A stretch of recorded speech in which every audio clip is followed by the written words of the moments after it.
get rolling. Just in case you didn't know, this meeting will be recorded, and we will use that recording as a replay for the club, as well as some of our social media fodder. Welcome to Online Presenters Toastmasters. This is a club that meets online and focuses on skills for learning skills for better webinars and online events, something like that. Thank you to Ring Central for allowing us to use the Ring Central meetings platform, integrated with Ring Central Office and their GLIP collaboration tool. They do want me to let you know that Ring Central is winning in the cloud, and the cloud is winning in business communications. I won't dwell on the details except to remind you to watch the time. We were just talking about this a moment ago. There are various techniques for trying to make sure that you keep track of the timer, but one thing as a speaker, maybe you should just say to the Toastmaster of the day, just a moment, I need to find the timer before you begin presenting so that you will know when you're running out of time. Everybody here is already a member, so we don't have to explain how to be a member. We can fast forward past that too and say it is showtime, and let me turn over the host controls to Roger, and Roger will take us forward as Toastmaster of the day. Except for Roger just grabbed back the host controls. He's learned how to be all powerful. The all powerful reclaim button. Thank you, Mr. President. And today's theme is Star Wars. I remember the first time I went to see Star Wars. This is back in Hong Kong. I was probably around 7 or 8 years old, and we have to dig up our own savings to go run and buy that ticket in the theater. Now, back in Hong Kong, when you go to the movie theater, it's almost like going to a musical or show here in America. You have to actually purchase the assigned seats. And you can guess that if there are some cheap seats, and there are also not so cheap seats. So for me, I was on the second row in front of the big screen with Death Star coming at me, shooting this and that. And the only thing that I remember from watching Star Wars is, I better make a little bit of money because I want to sit in the balcony instead of the second row in the theater. With that, let me bring up my helper for today. We have a little bit of arrangement. Sam was scheduled to be the Toastmaster of the day. He got stuck in a meeting, and here I am. So to start us off, let me introduce our R counter, Rod. What will you be doing for us, Rod Moore? Thank you, Roger. I'll be checking for filler words mostly, the use of words like are and so on, as I just demonstrated there. So that's what I'll be doing. Thank you, Roger. Thank you, Rod. Our timer for today, Mr. Andy Bird. How are everybody? I'm going to be doing the timing roll, and let me know, speakers, what time that you need to be monitoring for. I will also evaluate the evaluators, which are 2 to 3 minutes. The speaking roles are normally 5 to 7 minutes. Table topics are normally 1 to 2 minutes. And I will change my screen from green, yellow, and red when it's time to get off. And there'll be a digital clock, so you can see both. Thank you, Andy. Our grammarian for today is Mr. Jim Gold. Mr. Toastmaster, I will be your grammarian of the day. The grammarian will note the use of good language, naming the member, and the example incorrect grammar will be corrected without reference to the member. I will even have a trophy at the end. Let's see, our word of the day in a Star Wars theme is decimate. The project would decimate the fragile wetland wilderness Or in the Star Wars, a blast from the Starkiller base left the New Republic decimated. Word of the day, decimate. Mr. Toastmaster. Thank you, Mr. Marian. Our chat monitor, no, I'm sorry, our watcher is Deborah Carr. Hi, everyone. Tonight I am watching you. I will not just, do peaky stuff. But what I'm going to really do is watch your mannerisms, your body language, also how you present yourself, with the background, and also if you're centered or way down here. So I'll be keeping an eye on you. Thank you, Deborah. Our chat monitor, Mara. And I will be keeping an eye on you on our chat. So if there will be anything interesting, maybe some information, some links, I'm going to share them with you at the end of our meeting. Yeah, that's my role for today. Thank you. Thank you. Next up is our vote counter. Elaine, please. Hi there, Mr. Toastmaster. Toastmasters assembled here today and our guests. I will be your vote counter, so at the appropriate time, please send me via private chat your selection for best speech of the day, best evaluator, and best table topic presenter. Back to you, Roger. Thank you very much. Today we have a full meeting. We have 3 speakers with us today. Our first speaker will be 6, 7, and 8 minutes. The other 2 will be 5 to 7. Our first speaker is Chris Gall, working on the storytelling manual, project number 2. Let's get personal. And she's going to tell us that I love diving as long as I don't die. I love diving as long as I don't die. Chris Gall, take it away. Mr. Toastmaster and fellow Toastmasters, I want to make sure I'm seeing our timer. Okay. The ocean, or more specifically, underneath the surface of the ocean, can be a very relaxing, meditative place, except when it's not. To this day, and I've been a diver for 35 years, when I first jump in the water, I have to kind of spin around. I freak out a little bit. I need to see what's below me, what's all around me. I look down and spin around. Even before taking my first breath out of the regulator that's in my mouth, assuming I don't see anything of danger, and I never have, I start to breathe, I relax, I meditate. This time, it was a night dive. I was on a liveaboard trip. Liveaboard means that you are staying on the boat for a whole week. So you sleep, you eat, you dive, you eat, you dive, you sleep, and then you do it all over again. That's a liveaboard dive trip, and it is wonderful. I was with my mother. She's my main dive buddy. This was before I met Jim, my husband and main dive buddy now.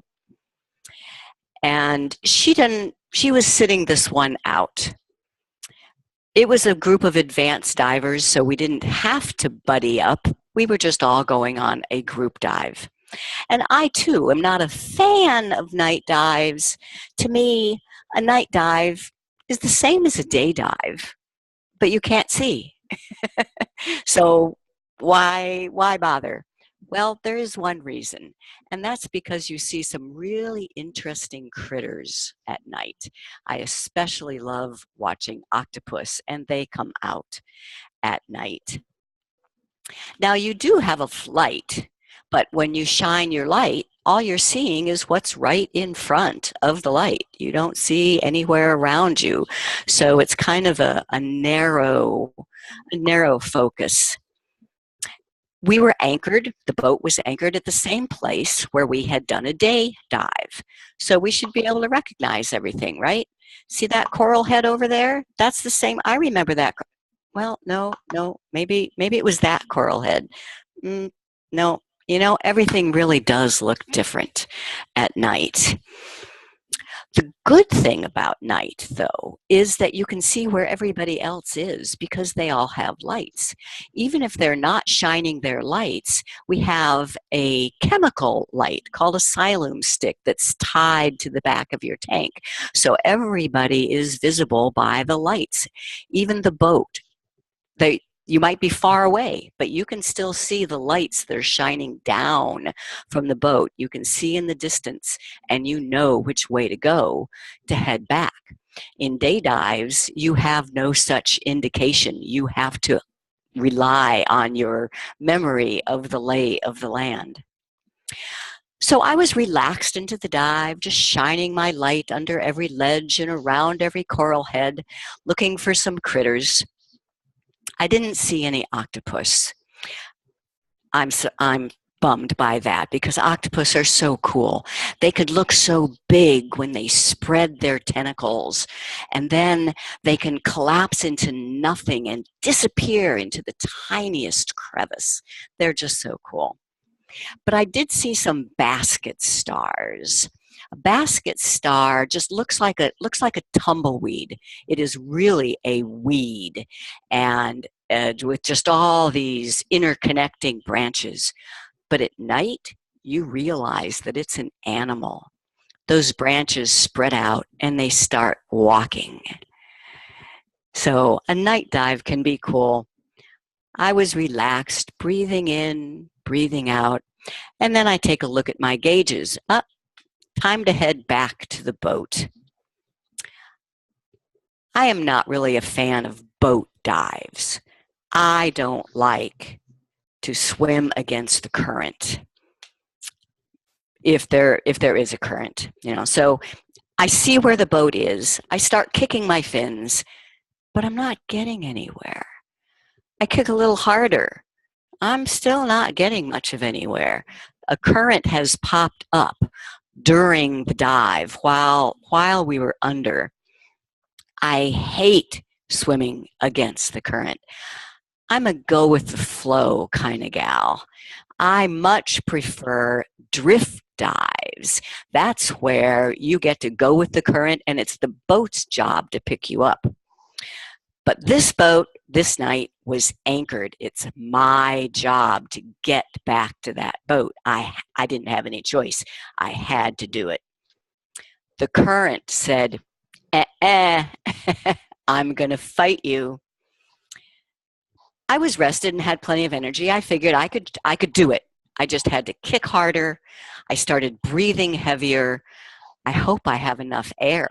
I'm usually pretty good on air, but when you start kicking hard and you start maybe panicking a little bit, you just start sucking down that air. I'm kicking. I'm still not getting very far. The current is like silken ropes that are just pulling me back, not in the way I need to go. What if I can't do it? What if the current keeps taking me farther away from the boat? What if I run out of air? What if my light runs out of battery and I can't see? What if I die out here? I kick harder. This can't happen. I gulp the air. I am starting to make progress. I look up and I see a light. That's the light that's on the line. They threw out a line from the back of the boat called the tag line, and they put one of those Siloom sticks on it so you can see it. As long as I can reach that rope, I can then start pulling myself in. I can breathe again. I make it back to the boat. I latch on to the rails of the ladder. I take off my fins and hand them up to the dive master, climbing up to the deck of the boat and sit down.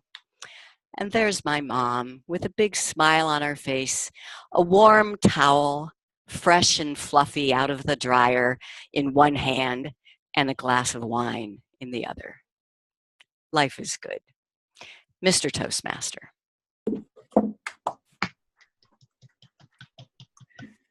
Thank you very much. You put me Extraordinary. right in there, and I am going to save the recording and a replay of this anytime I needed to listen to a story. Talk about being a storyteller. May I say that you have decimated all other storytellers in this regard? Is that a good use of the word? I'll go on. Our next speaker for today is Monica Tucker. Monica is sharing with us through her competent communication project number 9, Persuade with Power. Monica Tucker, are you prepared? Are you prepared, Monica Tucker? All yours. How Thanks, much Mr. time for this Toastmaster. one? Give me a minute to find. It's 5 to 7. 5 to 7.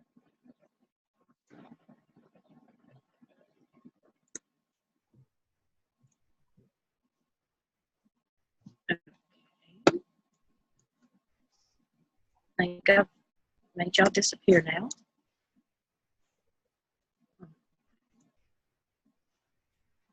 All right, let me try that one more time.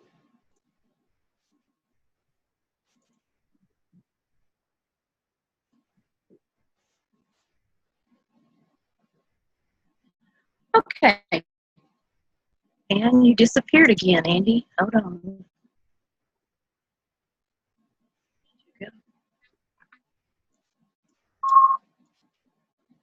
Okay. Nature has a way of decimating everyone at one time or another. When I was 13, my house burnt down. We lost everything.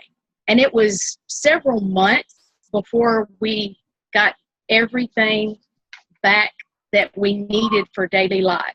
You take for granted the toothbrush will be in the bathroom. Or if you go to get a folder that's no longer there. When you go through an event like fire, it can make you really evaluate things. And at the time, I was very young, so I didn't realize how much this could affect my life. Over the last couple of years, we have had several tornadoes to actually hit our house. So I have gotten to be very prepared for situations because at the first sign of any kind of warning, my husband makes me go to the storm shelter. I get to spend quite a bit of time in there. There are more than 1,000 tornadoes in the United States every year. And each year, 2,500 people die because of this. And the amount of injuries is over 12,000. And it's an estimated loss from home fires of $7.3 billion. This is just in the United States. And only a few inches of water can cause tens of thousands of dollars worth of damage. Any of you that live in a hurricane area or near a river are probably very well aware of what that damage can do. And this is not limited to just the United States. We have a volcano going on right now in Hawaii, which is United States, but we've also had earthquakes, we've had tsunamis, and every time this happens, it makes people evaluate what they have. But are you prepared? If you were to be hit by a tornado today, or you had a home that caught on fire, or you had a flood, do you know how to get your effects and leave? If you only had 1 minute to leave, what would you take with you?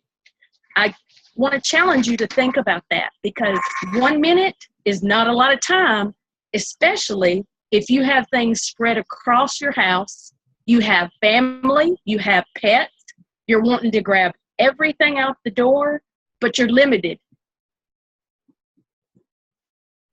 One thing that I do, I have prepared because I'm a professional organizer. I make sure people have a list, a checklist of things to put together. And the way to do that, you want to get your birth certificates, your IDs, a marriage license, any wills, bank accounts. These are things you're going to need, especially to have access to. Of course, we've got a lot on our computers and our phones, but if they're lost in the fire, that information could be too, unless you're very diligent to back it up. You also have insurance documents. If you have any medical history, you might want to have that. What if you have medicines that you rely on daily? You want to have that with you because you're not going to walk into the pharmacy, chances are, the next day and get things filled.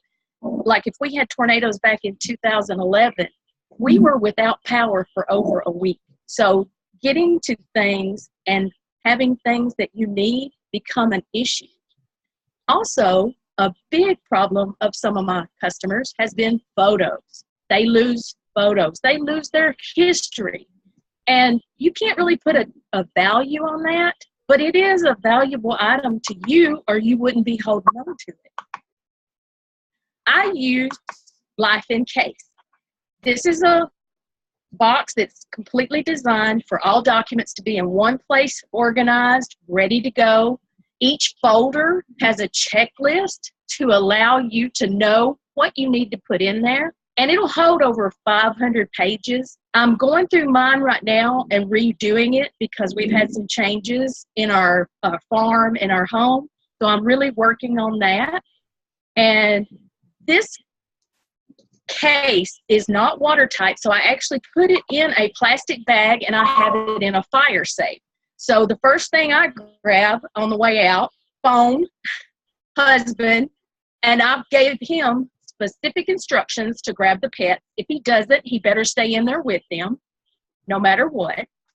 And then this is really a good thing to have because I've got everything there. I know where to go get documents. I know where to go get papers. It's not in a filing cabinet.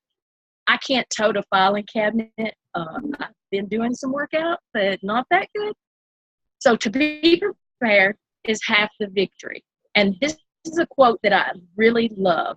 And I know there could be some questions after this. And if anybody has questions, they can message me or they can email me and I'd be more than happy to answer any questions. But don't let nature decimate your life.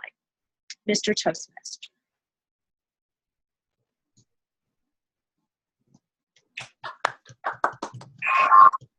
Thank you very much. What a timely topic as the season's going to be changing and you never know how things will turn out. Yes, you do not want to be decimated by any kind of natural or man-made disasters. So thank you very much, Monica. As we move to our third speaker of the day, Mr. Graham Kern is working on his path innovative planning. Level 3, increasing knowledge, understanding, vocal variety. The title of his speech is... Time requirement is what? The timing is 5 to 7 minutes. The title of his speech is The Hero of Your Own Story. The Hero of Your Own Story, Graham Kearns. Mr. Toastmaster, fellow Toastmasters, guests, be the hero of your own story. You've no doubt heard that advice, or something like it, a squillion times.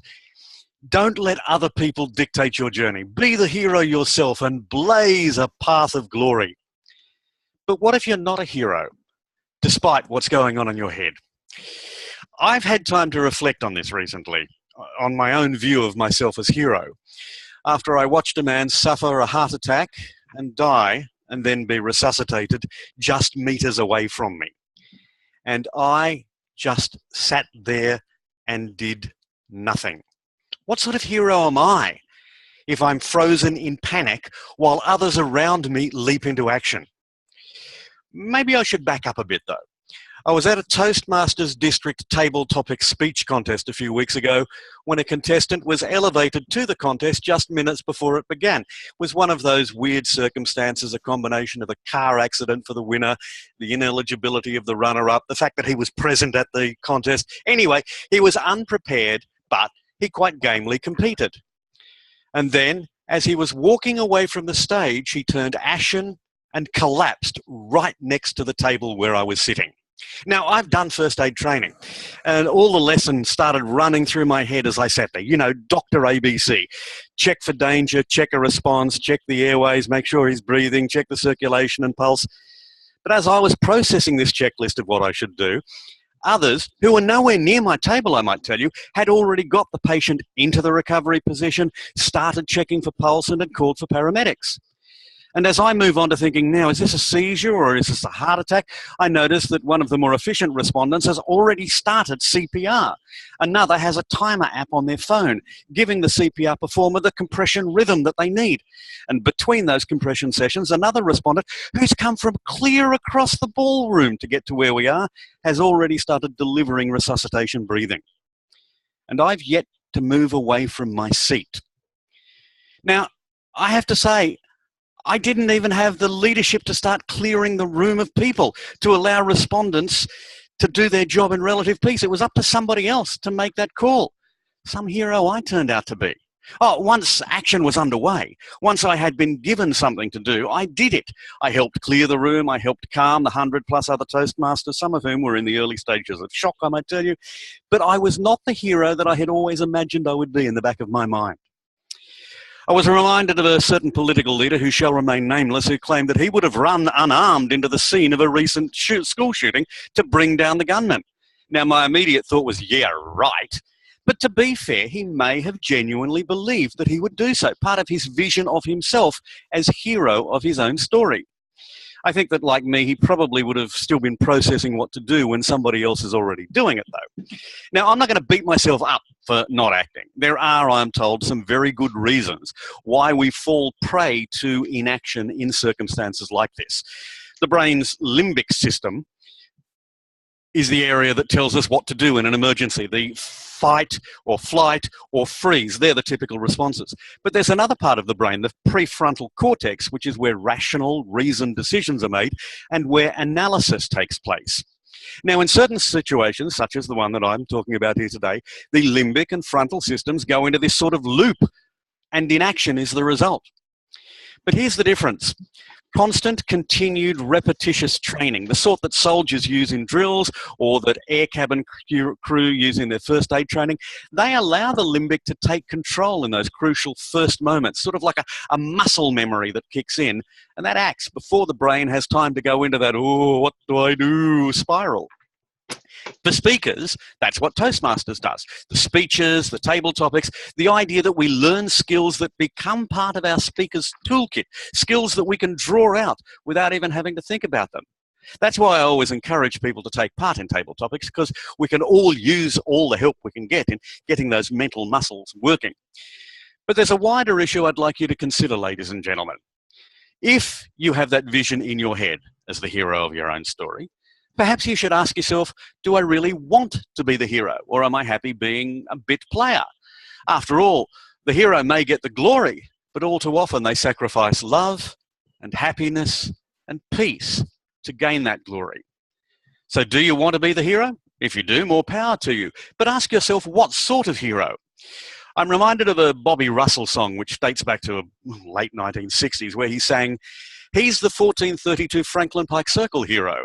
And you can see him every weekend with a car full of kids and snow cones.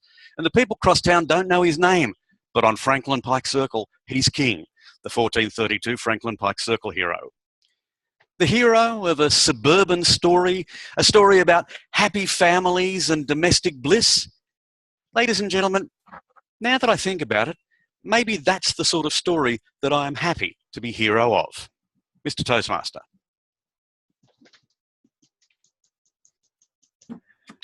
Thank you, Mr. Hero from Down Under. Yes, the image that we have of ourselves sometimes may not match up to exactly how we act or not. I am sure that many of us have grown up or through the years watched Star Wars and pretended to be one character or another. I don't know how many times I've used my saber to beat up my younger brothers. I'll leave that to another speech another day. Mr. Timer, may I have your report on the three speaker, please? All I've three unmuted. speakers, can you hear me? Yes. Okay. All three speakers were within the time parameters that they gave us. Great, thank you. All qualified. Would you please send your vote privately to Elaine, our vote counter. Next, I will turn our attention to our table topic master, Mr. David Carr. Thank you, Roger. Since we have a guest online, and I don't know what his background is in Toastmasters, we should explain that table topics is where we practice our impromptu speaking skills. And there are a couple of different styles for how to do this. One is that you read the question first, or give the question first, and give everybody a chance to squirm or think before you let them know who it is that you will call on. So I thought, on the Star Wars theme, favorite Star Wars movie, if any, and I should call on somebody who I have no idea whether they have any affinity for Star Wars, have ever seen any of the movies. Elaine, I know you're counting votes, but I'm going to distract you for just a moment. Favorite Star Wars movie, if any? I would have to say the first Star Wars movie is my favorite because it's the only one that I have seen. Now, I happen to prepare my son for many waits in long lines before opening nights or opening days releases of each of the following Star Wars movies.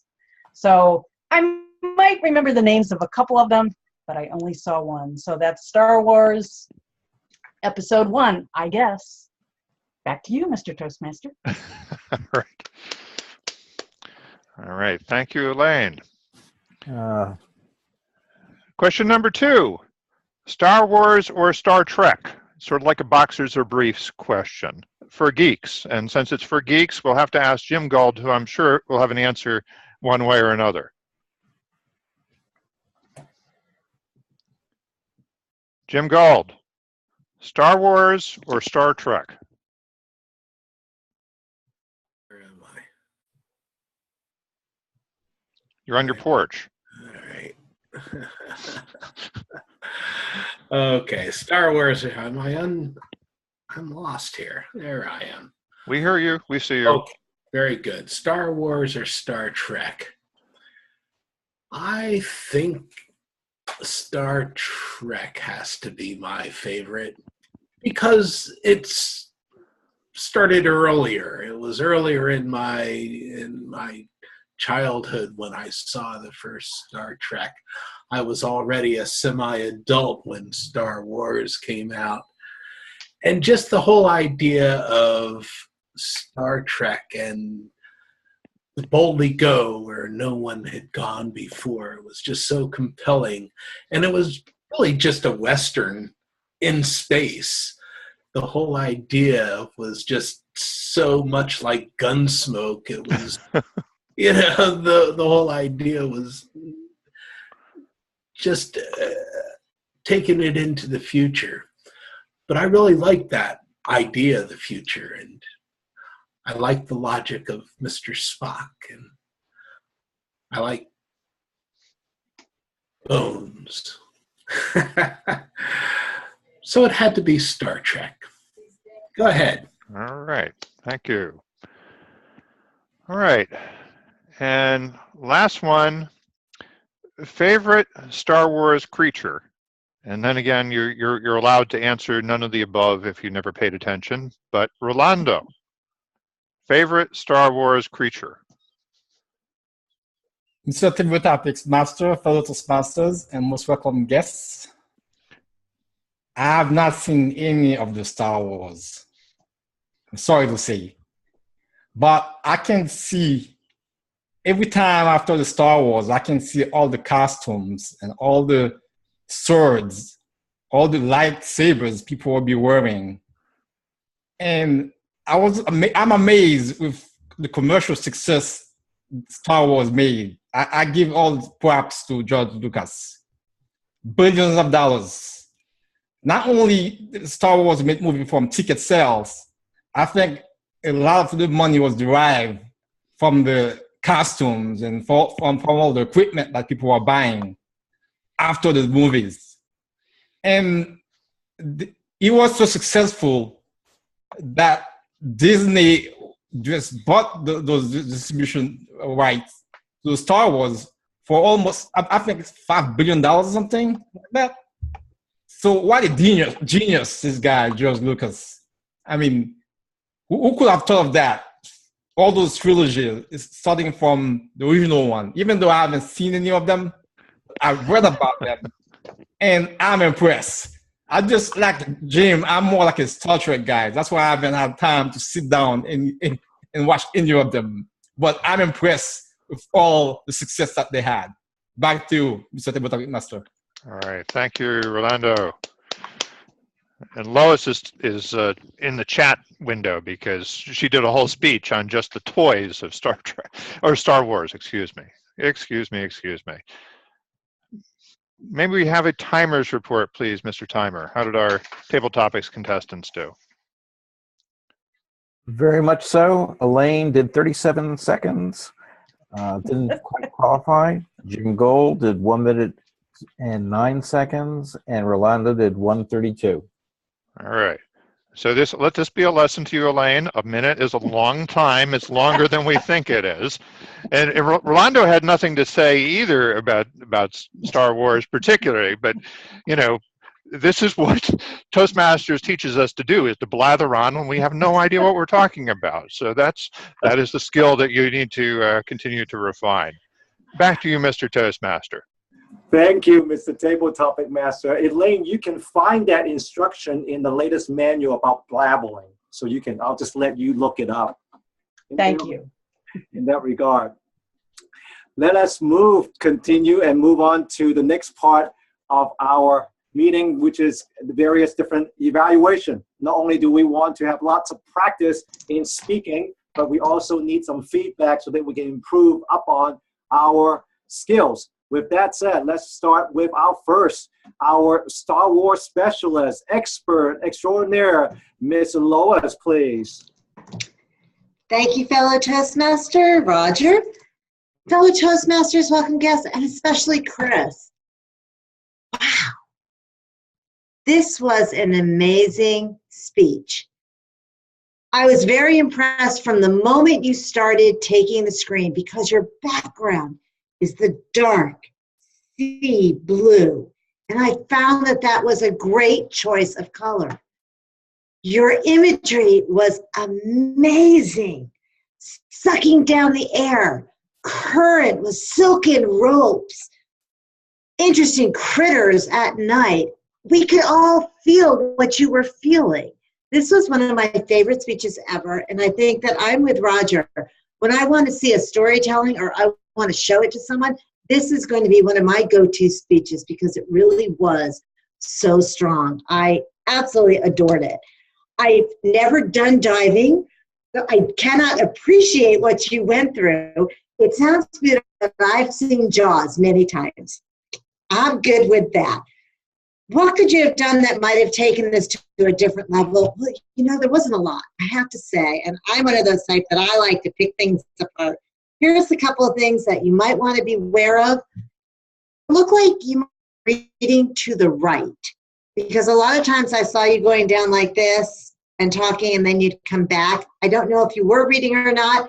Maybe you want to put your notes closer on top, like I just put right here, so you really can't tell because I'm just glancing down and looking at them versus moving your head like that.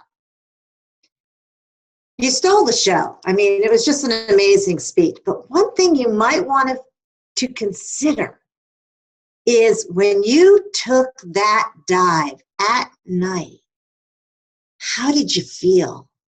Was it cold? Was it warm? What did you hear? I would imagine you heard shh, shh, shh. And I would have liked to have been brought into, you told us what you saw, but I didn't know what you felt, and I didn't know what you heard. And could you taste the salt water, or is all of that covered and you can't? I don't know. But I would have liked to have had all of my senses attacked at the very beginning because I can't find a lot of stuff to talk about. The only other thing I would have mentioned is at the end, I would have liked a moral or a statement, something with a call to action. Like there was that light at the end, and it was a psyllium. Is that right? Did I call it right? Psyllium? Psyllium? What are the two? Okay, I'm close. You saw the psyllium at the end, and you started grabbing that rope and moving forward. And I would have liked the ending to be more of a, when you see that psyllium or light at the end, recognize, never give up, just keep going, because this is what you love to do, and you too can make it. More of a metaphorical type thing, but you decimated it, girlfriend. It was just magnificent. Thank you for sharing. Thank you, Lois. Thank you for continuing that storytelling theme and telling your story as an evaluator. To evaluate our second speaker, Monica's speech, is Mr. Jim Barber. Mr. Jim Barber, take it away. Thank you, Mr. Toastmaster. My fellow Toastmasters, our most welcome guest. Hi, it's good to finally see you. And especially, of course, Toastmaster Monica Tucker. Oh, Monica, this was a delight. In a sense, I'm sorry that I'm evaluating you because I wasn't able to absorb the information that you were giving tonight as much as I would like to have because I was studying what you were doing. I'm glad that we've got it recorded. I'm going to go back and I'm going to listen to it and really, really enjoy myself. But to your evaluation, I've got three things I want to talk about. First is your vocals. They were terrific. You were clear-spoken. Your pacing was effective. Everything, we could hear you, of course. Everything worked there.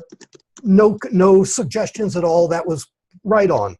Your content, you couldn't be any more on target, at least as far as I'm concerned. I'm still trying to recover from Irma last year, so I really appreciate everything that you talked about. And again, I'm going to go back and study the recording very much because this is something that is, with hurricane season just a couple of weeks away, this is something that is definitely on my mind. That leads me to the third area, visuals. These were good, but I do have a couple of suggestions for you here. First, your visuals themselves. You were using a shared screen, and your visuals were good, but for my personal preference, there were too many words and not enough pictures. A visual should convey emotion more than information, more than data. For example, you told us, I think it was, that there were 1,000 tornadoes, and you also put that up on the screen, that there were 1,000 tornadoes. We didn't need to see that number. Instead, we would have preferred it, think it would have been more effective if we had seen a picture of the decimation that's caused by a tornado. The other little thing, and it's a small thing, the watcher might comment on it, but your picture of yourself, although you were using images, we can still see your face, and your face is a little bit dark. We can't see your expressions as well as we would like to. So if you can improve the lighting a little bit on your camera, on yourself, that would help a little bit. But this was a terrific speech. It was timely. It was well done. And I'm going to go back and study it many times in the recording. Thank you very much, Monica. Mr. Toastmaster. Thank you, Mr. Barber. We are very fortunate in our online presenter club that we are filled with wonderful speakers and wonderful evaluation. Just to put a little bit more pressure on our next evaluator to make sure that he gives everything he can give to us to evaluate our third speech by Graham, and that is our President-elect, Mr. Jimmy Dent. Thank you. Graham, that was an interesting speech.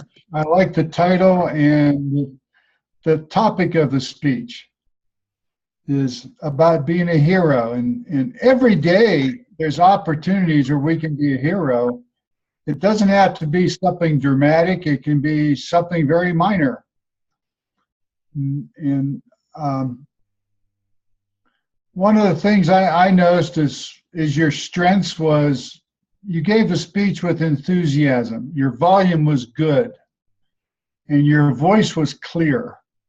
some things I would work on is possibly placing more strategically placed pauses so that people have a chance to absorb what you were just saying, especially when you really want to make a point for them, for something you want them to remember. Another thing I picked up on was, I think you might have had your microphone a little too close to the mouth, because I could hear a noise that sounded like every time you took a breath in after speaking, it sounded like a little whooshing noise. So you might want to experiment with the microphone placed at different distances or positions relative to your mouth. Your energy level was high when you were giving the speech. And that expresses the enthusiasm. You had good structure to the speech, and it was part of a tale. It was a story, too. It wasn't just talking about being a hero, but you gave a little story in there about a person that collapsed and the panic that sets in and how somebody else jumped in to do CPR. And this is where you could also vary your pace more. Your pace was fairly consistent. When you're not talking about an emergency situation, slow the pace up. And when you get to the emergency, you might want to speed the pace up a little bit to make it sound like an emergency. But again, I enjoy your speech. I found very little wrong with your pronunciation of words, your articulation. It was clear, your volume was good.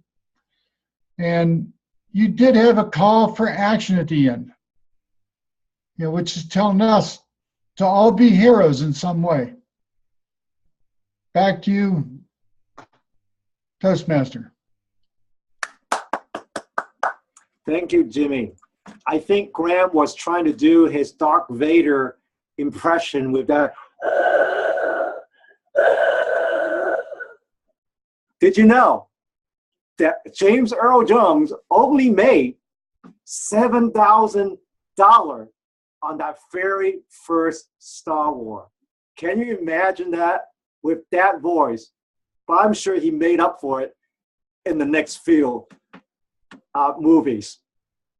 Now, not only do we want to evaluate our speeches, we also want to look at some feedback in terms of the rest of our meeting. So I will turn our time to our general evaluator, Mr. Scott Johnston. Scott, take it away. Thank you very much, Mr. Toastmaster.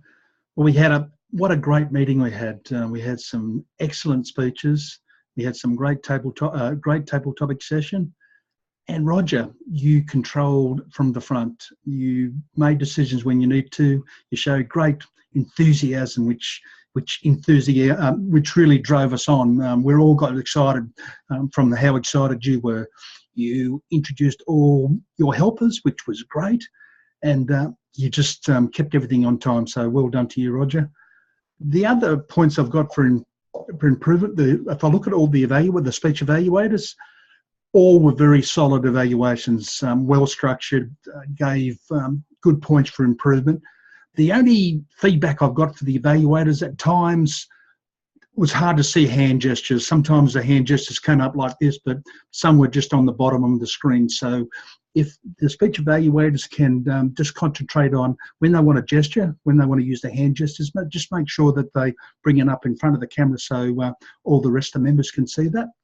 For our table topics, Master, what a brilliant session.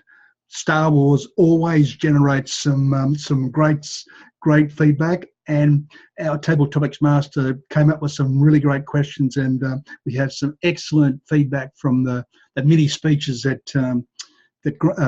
David had asked. So as a general evaluator, this was a great meeting, and Roger, would you like me to hand it back to you to introduce your helpers? It's a great meeting for everybody.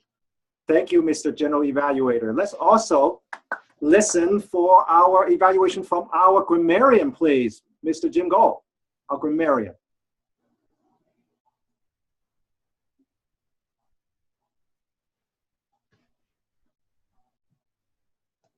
Mr. Toastmaster, I did hear our word of the day decimate several times today. It was nice to hear you say it. Chris had some very nice words in her speech. Critters that come out at night, disappear into the tiniest crevice. And she's a go-with-the-flow kind of gal. Silken ropes pulling me back. Those were all very, very alliterative phrases.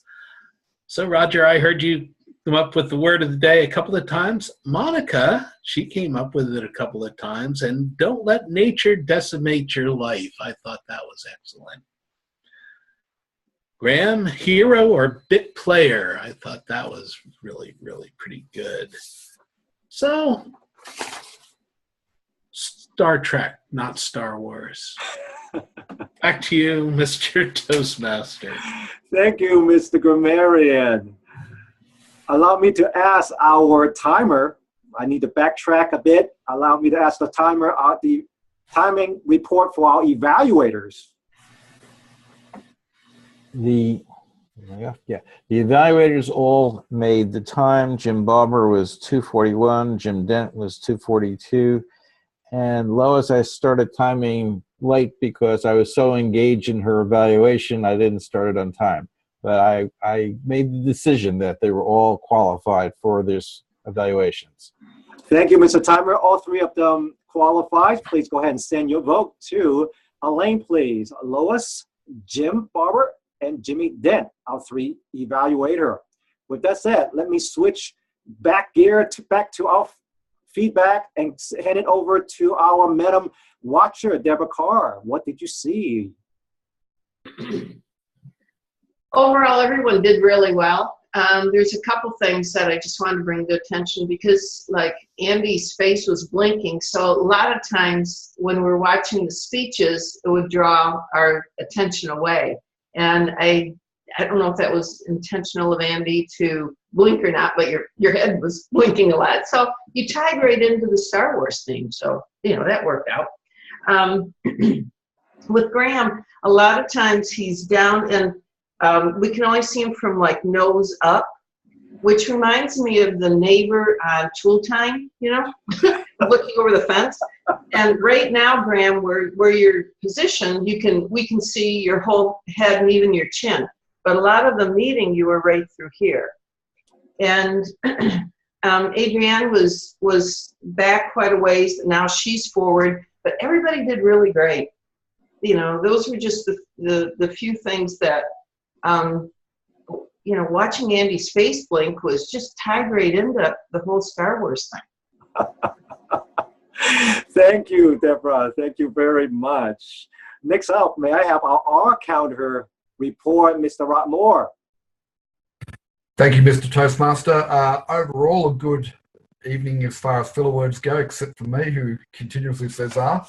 So I apologise for that. We had a couple of people say "ah" and "so," and we had a few people use your, and that and But overall, excellent job with the filler words, and a special commendation to all of our speakers who I didn't pick up any filler words during their three speeches. So well done, guys. Thank you, Mr. Moore. May I have our report from our chat monitor, Deborah? Schroeder, thank you. So today, the show was stolen by Star Trek or Star Wars discussion.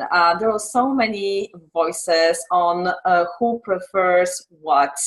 And some people shared also some private stories, like Jimmy, who said that his girlfriend back then fell asleep during the movie at the theater. Or David shared the story that his daughter fell asleep as well. So maybe I also should share a story that I also fall asleep watching this movie. That's why I can relate. But apart from this huge conversation and sharing really interesting information about other space drama television shows like Galaxy Quest or The Expanse that I might be watching. Thank you for that. Monica shared a very useful practical link to liveincase.com.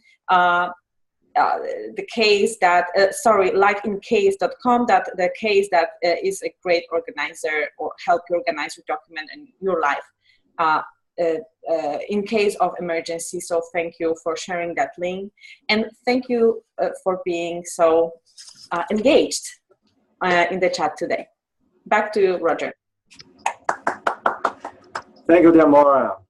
It indeed has been a very exciting meeting. You may want to save the chat box if you want to hear those stories, whether you are a Star Wars fan or a Star Trek fan. I am a James T. Kirk Star Trek fan because he always gets the girl. Now, I want to turn our attention to a gal, our gal vote counter, Elaine. You have the floor.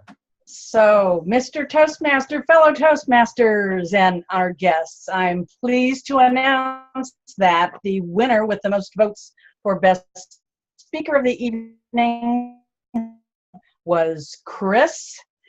The winner for the Best Table Topics Presentation was Rolando, and the best was Lois. Congratulations to each of the winners for the evening. Back to you, Roger. Thank you very much, Elaine. And thank you for presenting as playing the role of the vote counter. I believe it is this your first time of playing a role, or did you do something last week too? I played grammarian last week. I enjoyed that. This was trickier to do than I imagined. I had columns and names to see. Have I gotten enough votes? But what I did worked. Very well, very well. And that is, as Graham have mentioned earlier, is that we practice so that some of these things will become second nature when it's called up on, that we don't have to think too hard and know exactly what needs to be done. I hope Sam as well, and that's all he's being stuck in is just a meeting and not in traffic of any kind. Glad to be here, take over for today and enjoy my time as a Toastmaster. With that said, I think we're going to be actually getting early. I'm going to turn the attention to Lois first, as she is waving her hands.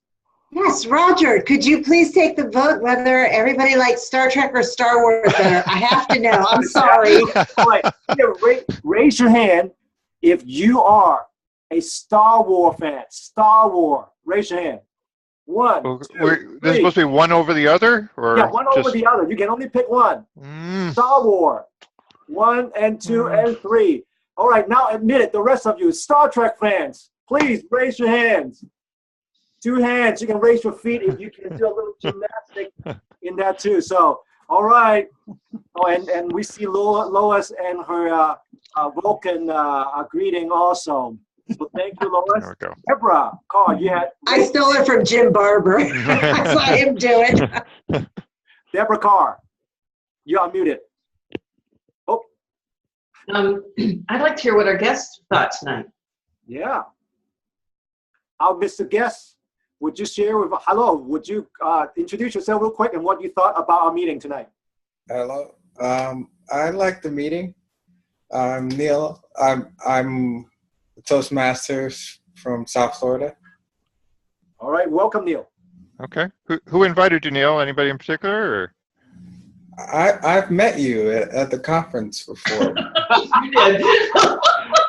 Okay, but it wasn't just the other day. Yeah, no, I think we met at a contest, didn't we? Yeah. Maybe most recently down in Miami area. Yep. Yes. All right. Let's backpedal there, David. You're doing good. Hey, I'm trying, man. Neil, what club are you in? West Boca Toastmasters. All right. Well, welcome, and we hope you come back again. I hope you enjoyed the meeting. So, Yes, hey Neil. All right. Be good. David, all right. all back Take to care. you, Mr. President. All right, well, I don't have too much more. We do have a pretty full roster for next week, so I won't harass people during the call to make you fill roles, but please do look for the email inviting you to sign up. If you don't have a role, please take one, and hope to see you next week. So with that, good night to everybody. Bye-bye. Good night. Take care. And